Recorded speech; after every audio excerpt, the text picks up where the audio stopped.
तो आज हम लोग देखेंगे कोवालेंट कोऑर्डिनेट, माने प्योर कोवालेंट से कोवालेंट कोऑर्डिनेट। कौन सा कंपाउंड? Covalent coordinate.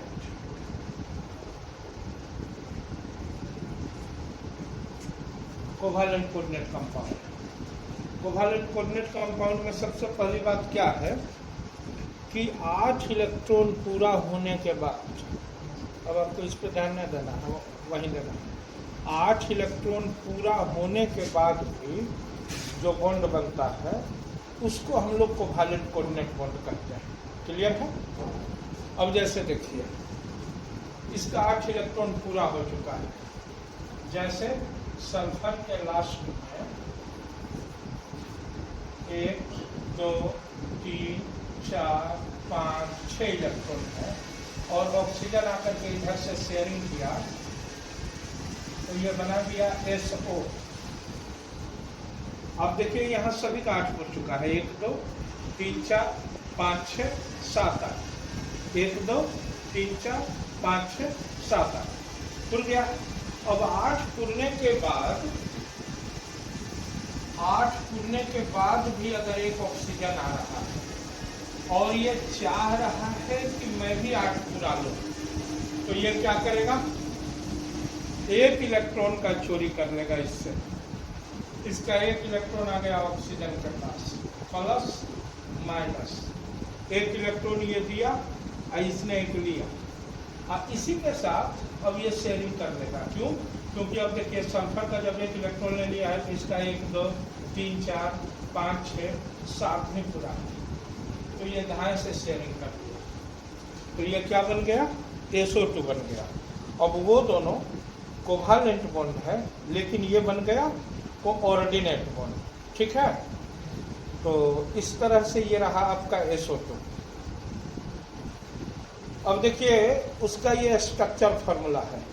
यहाँ जो 2 इलेक्ट्रॉन का शेयरिंग हुआ था ये एक, यहाँ जो 2 इलेक्ट्रॉन का शेयरिंग हुआ था ये एक, 2 बॉन्ड बन गया कोवालेंट और एक कोऑर्डिनेट बॉन्ड, यानी इसमें 2 कोवालेंट बॉन्ड है और एक कोऑर्डिनेट बॉन्ड है।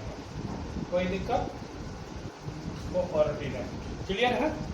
उतार लीजिए। अब यही स्थिति H2SO2 से H2SO4 को हम लोग बनाएंगे, O2 से O3 को बनाएंगे। अब आप देख सकते हैं कि SO से SO2 बना, H2SO2 से H2SO3 और H2SO4 बनेगा और HNO2 से HNO3 बनेगा। तो अब हम लोगों ने अभी इसको देखा, अब हम लोग इसको देख रहे हैं। H2SO2 से H2SO3 और H2SO4 का बनना। जैसे देखिए ये मैं H2SO2 को बना रहा हूँ और H2SO2 में सेंटर में सल्फर है और सारे के सारे का 8 इलेक्ट्रॉन खुल गया। आप देख सकते हैं 1 2 3 4 5 6 7 है, 1 2 3 4 5 6 7 है, 1 2 3 4 5 6 7 है, सारे का 8 खुल गया। अब ये बना क्या? ये बन गया H2SO2। अब यहीं आकर के मान लीजिए कि ये H2SO2 का स्ट्रक्चर हुआ। अब यहीं अगर एक ऑक्सीजन आकर के यहाँ पे इसका 1 इलेक्ट्रॉन चोरी कर ले, प्लस माइनस, और इसी के साथ शेयरिंग कर ले, तो ये क्या बन गया? ये बन गया H2SO3 और इसमें 1 2 3 4 कोवालेंट बॉन्ड हो गया और ये कोऑर्डिनेट बॉन्ड हो गया, तो ये H2SO3 हुआ। इसी में आपका H2SO4 भी बन जाएगा। क्लियर है? और ये हो गया उसका स्ट्रक्चरल फॉर्मूला। अब ठीक इसी तरह से आपके सामने H2SO2 से H2SO4 बनेगा। अब देखिए इस H2SO2 से आप H2SO4 कैसे बनाएंगे? एक ऑक्सीजन ऊपर जाएगा,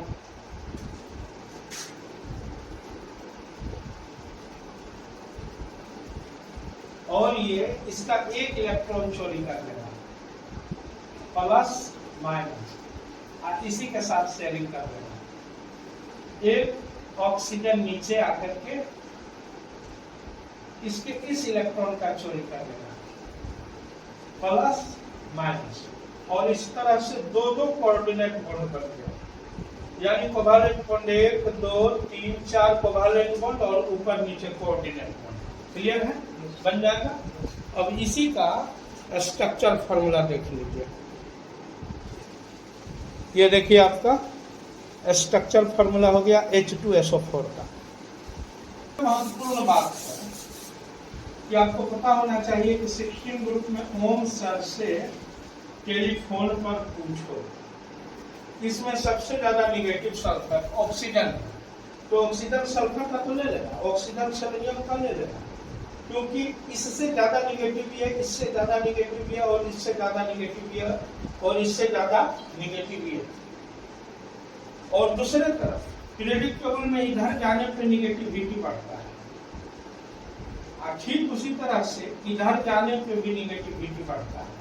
तो मान के चलिए अगर आप बात करते हैं नाना पापा आंसू सब बीमार का, तो यहाँ ये ऑक्सीजन नाइट्रोजन का भी ले सकता है, सल्फर का भी ले सकता है, फास्फोरस का भी ले सकता है, यानी ये ऑक्सीजन सल्फर के साथ, फास्फोरस के साथ और नाइट्रोजन के साथ कोऑर्डिनेट बॉन्ड बना सकता है। अब हम लोग देखेंगे कि HNO2 में कैसे ऑक्सीजन HNO3 बना रहा है। क्लियर हो गया ना?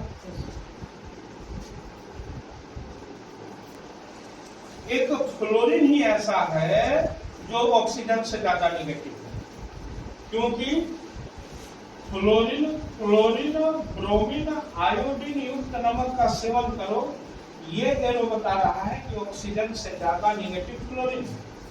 क्लियर है? लेकिन ये एरो बता रहा है कि इस सब में ज्यादा ऑक्सीजन है, ये एरो बता रहा है कि इस सब में ज्यादा नाइट्रोजन है, लेकिन ये तिरछा वाला एरो भी होता है। तिरछा वाला एरो क्या बता रहा है कि क्लोरीन का भी ऑक्सीजन ले लेगा, यानी इसके अगल बगल में जितने हैं phosphorus, nitrogen, sulphur, chlorine, bromine, selenium, arsenic, सबसे ज्यादा निगेटिव ऑक्सीजन है और इससे भी ज्यादा निगेटिव फ्लोरीन है। इसलिए फ्लोरीन के केस में ऑक्सीजन कभी भी कोऑर्डिनेट बॉन्ड नहीं बनाता है। तो अब हम लोग देखेंगे किसको किसको, हम लोग देखेंगे HNO2 से HNO3 का बनना, HPO2 से HPO3 का बनना। क्लियर है? ये है प्योर कोवैलेंट, लेकिन ये है कोवैलेंट कोऑर्डिनेट। ये भी है प्योर कोवैलेंट, लेकिन ये है कोवैलेंट कोऑर्डिनेट। क्लियर है? तो अब हम लोग HNO2 से HNO3 को बनते हुए देखेंगे।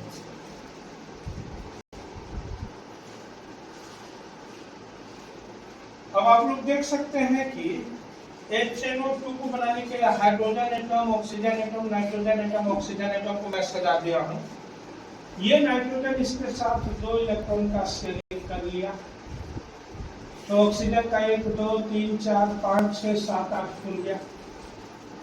इधर से ये किया 1 2 3 4 5 6 7 8, इधर से ये किया, इस तरह से ये पूरा का पूरा HNO2 बन गया।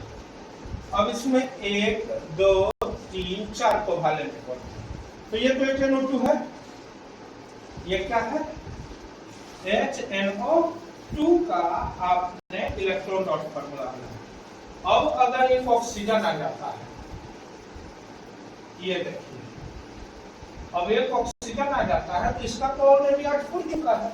8 खुलने के बाद ही वो कोऑर्डिनेट बॉन्ड बनता है, तो इसका 8 पूरा हुआ है।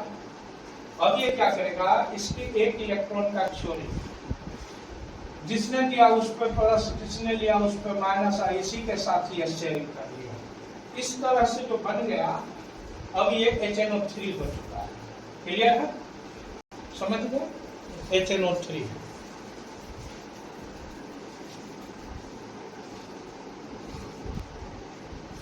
देखिए ये HNO2 का ऊपर में इलेक्ट्रॉन डॉट फॉर्मूला है, नीचे में स्ट्रक्चरल फॉर्मूला है। देखिए ये ऊपर में HNO3 का इलेक्ट्रॉन डॉट फॉर्मूला और नीचे में स्ट्रक्चरल फॉर्मूला।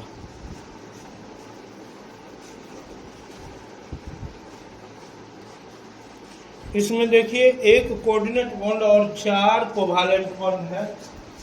1 2 3 4 कोवैलेंट बॉन्ड और एक कोऑर्डिनेट बॉन्ड, यानी 4 कोवैलेंट बॉन्ड और एक कोऑर्डिनेट बॉन्ड। तो इस तरह से आपने HNO3 को देखा। ठीक इसी तरह से HPO3 भी बनेगा। अब ये HPO3 बन चुका है। देखिए फास्फोरस के लास्ट में 1 2 3 4 5 इलेक्ट्रॉन है। ऑक्सीजन के लास्ट में 1 2 3 4 5 6 1 2 3 4 5 6।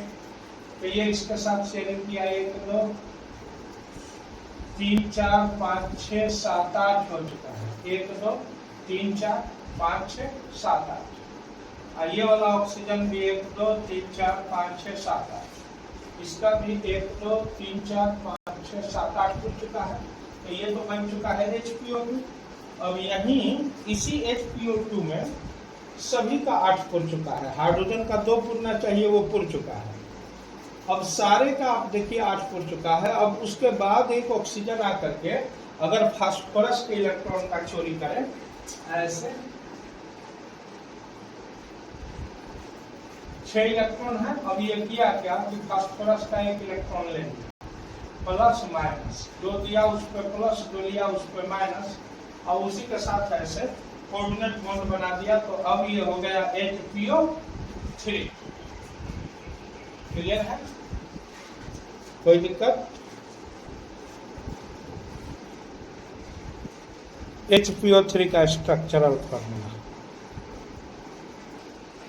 ये प्योर कोवैलेंट कंपाउंड है H3NO3 और H3NO4 कोवैलेंट कोऑर्डिनेट है। अब हम लोग देखते हैं H3NO3 से H3NO4 कैसे बनता है। अब देखिए हम H3NO3 बना रहे हैं। नाइट्रोजन के लास्ट में 1 2 3 4 5 इलेक्ट्रॉन है। ऑक्सीजन के लास्ट में 6 इलेक्ट्रॉन है। बोले ये